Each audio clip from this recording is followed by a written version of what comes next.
So it was 1989. I was 13 years old, and I had just been called downstairs for an impromptu family meeting. We had these family meetings once a month. My mother was a licensed family therapist, and my stepfather was a school psychologist. Instead of participating in any sort of bring your work to child day, they had opted for more of a bring your work to child approach. And so we had these meetings sitting around the dining room table, me and my mom, my stepdad, my 17-year-old sister. We talked about the issues we were having as a family. Things like how I always forgot to put my dishes in the dishwasher, and how my sister didn't respect authority, and how she was dating literally the worst kid in our whole town. This kid, Andy, he would drive his ATV at high speeds across our front lawn without any regard for the placement of my mother's garden. So that's how these meetings normally went, but this one was different. It was unscheduled, first of all. And then my sister wasn't there. She was fine, she was upstairs, but she hadn't been invited.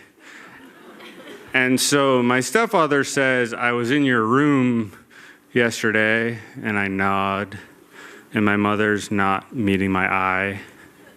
And my stepfather says that he went in my closet, and that's when I know that my life is over.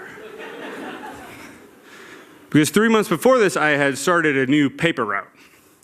And on the first day of delivering these papers, I had glanced inside the garage of one of the houses, and I had seen this large stack of Playboy magazines. And I was not a thief. I had never stolen even like a pack of gum. But in that moment, my hormones punched my morals just right in the face. And I was like, I'm gonna get in that garage, God damn it.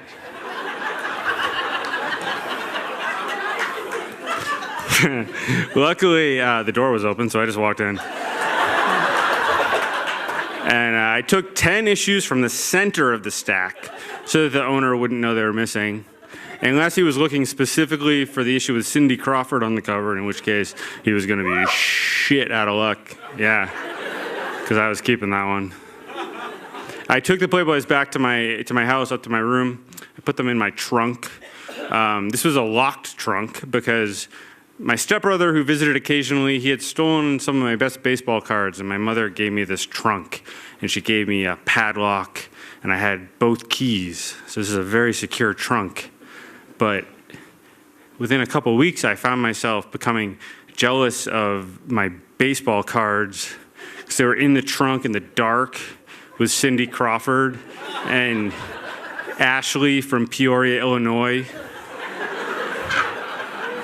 Ashley's turn-ons were confidence and chest muscles.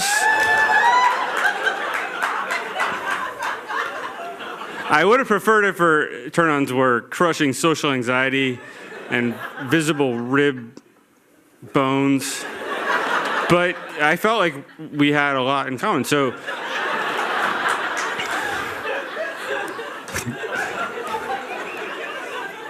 I took the magazines out of the trunk, and I cut all of the best pictures out of them, and then I went in my closet, and I wallpapered the inside of my closet with it was like Scotch tape, but. And then me and Ashley, we had some quality time in my flashlight, and you get it. So this closet, it had French doors, and obviously when I wasn't in there, I had to make sure there were no prying eyes. So I looped my bike lock around the doorknobs so that, people couldn't get in. The bike locks were not very secure. You could just kind of pull them off, but I figured my parents were going to obey the honor system. And of course, now that I'm older, looking back, like if I don't have any kids, but if I did and they were trying to lock their closet with a dumb bike lock, I would immediately think, what's in the closet? Like